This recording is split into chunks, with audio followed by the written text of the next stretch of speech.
Hello, this is Iram Nasir. Welcome to my channel. Today, we are going to learn about impromptu speaking.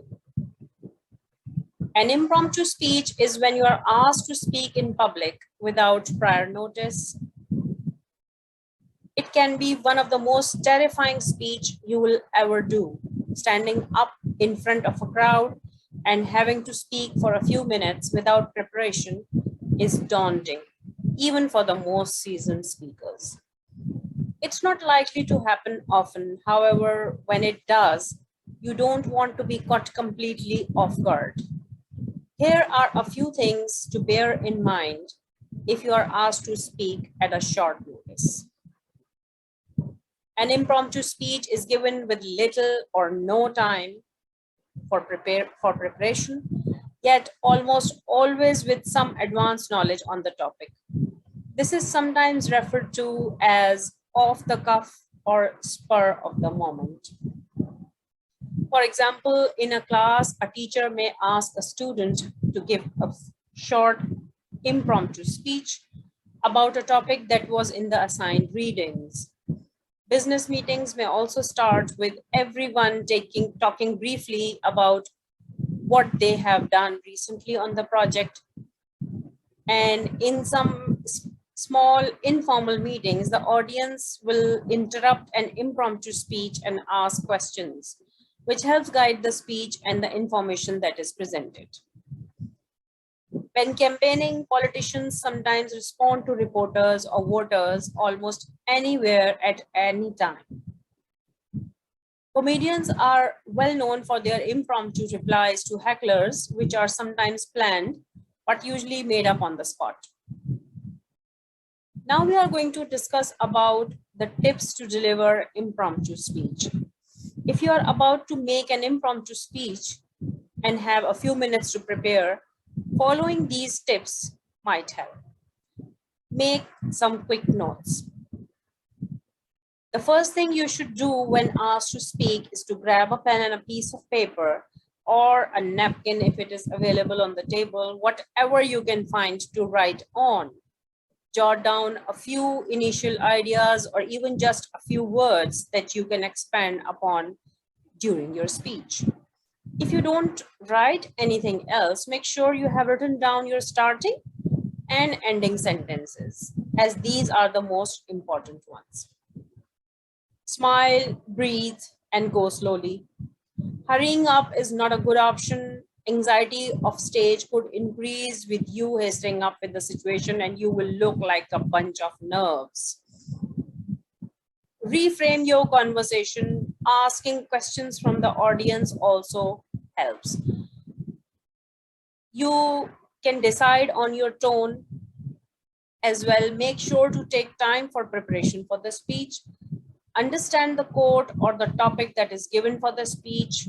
Jotting down some rough notes might help. And engaging your audience by sharing your personal experiences or asking questions from the audience always helps. Stand tall. The body language always counts. Look confident. Do not fiddle with your hands. Do not put hands inside your pockets, or do not place hands at your back. Do not slump, stand straight. Positive, open body language always makes you feel confident. Jot down your thoughts, just bullet points, and look at the piece of paper only occasionally. Try to seek help from the paper when you are lost of words. Personalize your speech, decide your tone. Next, think about what tone to speak in. This will depend on the type of the event you are at. For example, at the wedding, you would speak informally and you can have fun with the speech. Whereas at a business conference, you would speak more formally and stick to a professional tone. This is when it gets easy. Pick one of these frameworks to use as a structure to your impromptu speech and you will instantly feel more prepared. They are easy to remember, so you won't have to write them down, and instead you just write down keywords for each point. For example, the 5 W's. Following the 5 Ws provides instant structure to your speech, and you will be able to organize your thoughts in an easy to follow way as discussed in our class. You don't even need to change the order, starting with who gives context to the speech and ending with why leaves the audience with the most important relatable point. Who is involved in the event or who is attending? What event are you at and what are the common goals? Where is the event? How did the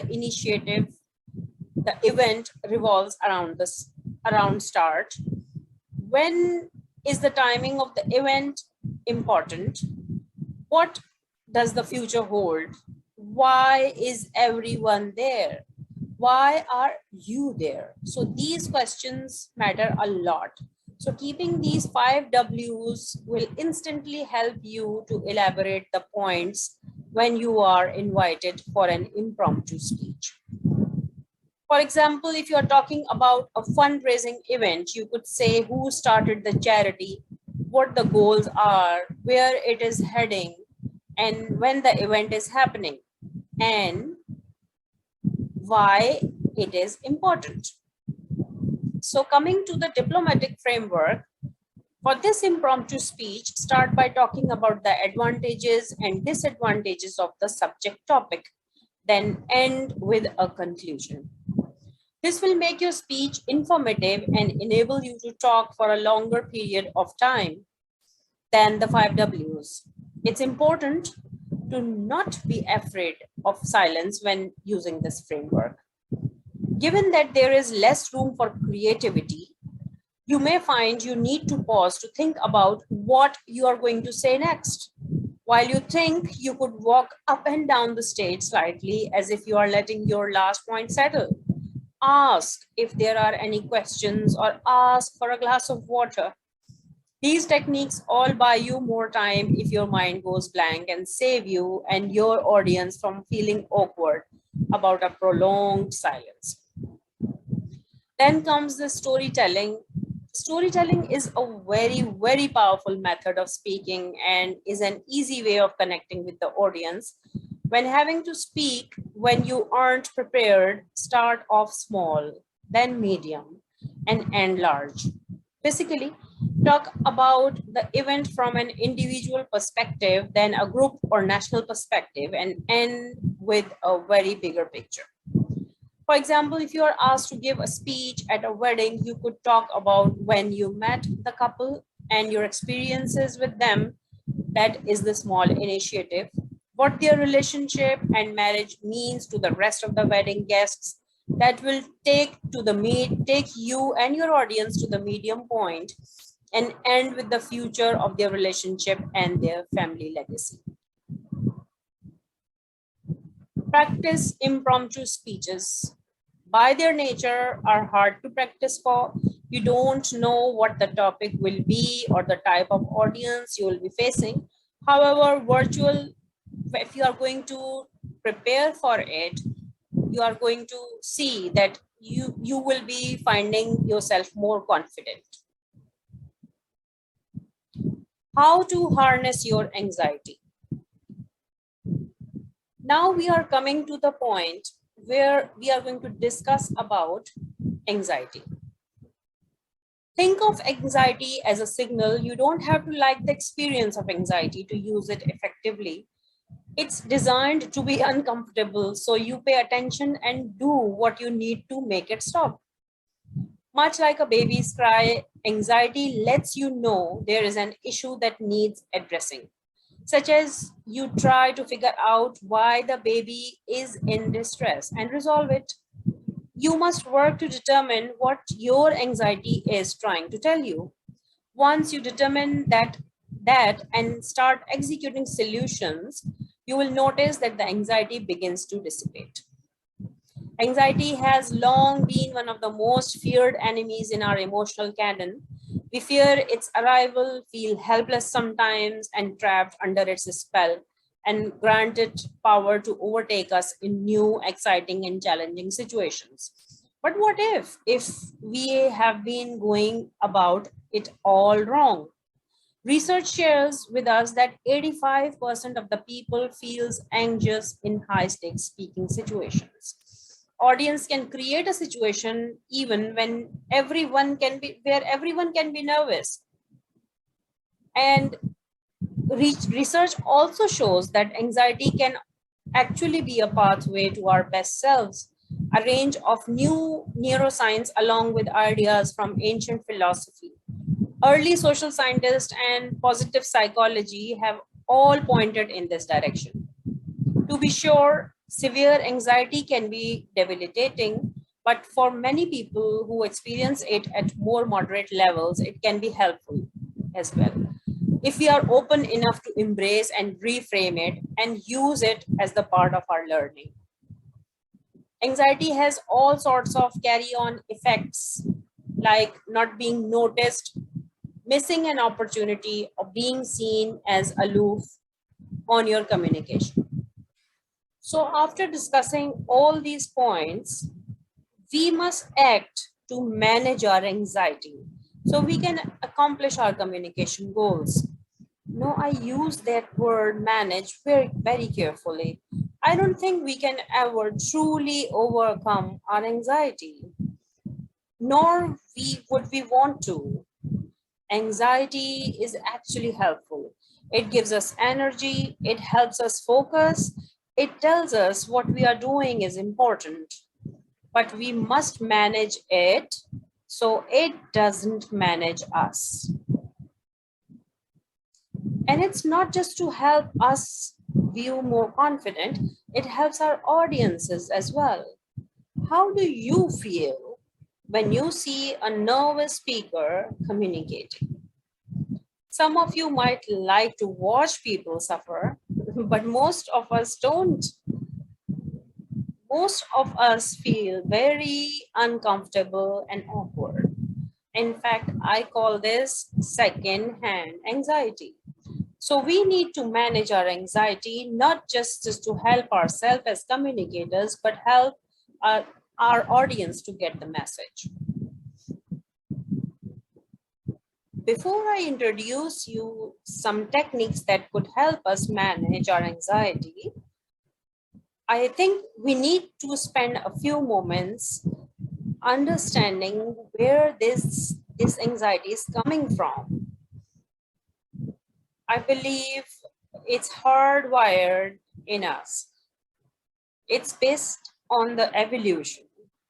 We are wired to be very concerned about our relative status to others. Now, I'm not saying who drives the fanciest cars and who has the most likes to a post that they have just put up.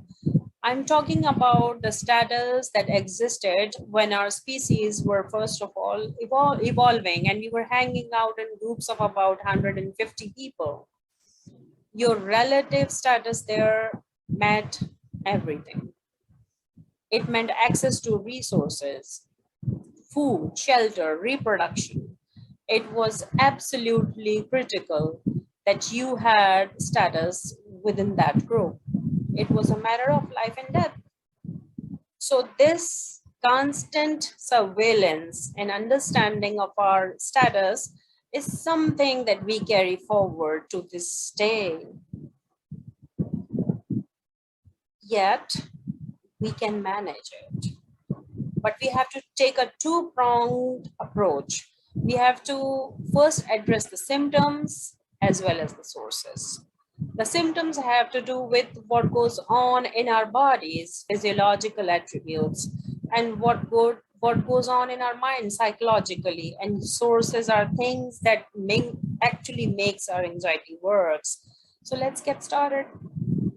For some of us, when we start communicating in high stakes situations, we feel our heart pounding.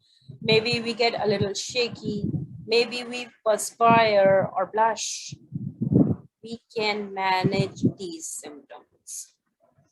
Take a deep breath before you start. The kind of breath that you would do if you are doing yoga or Tai Chi or Qigong.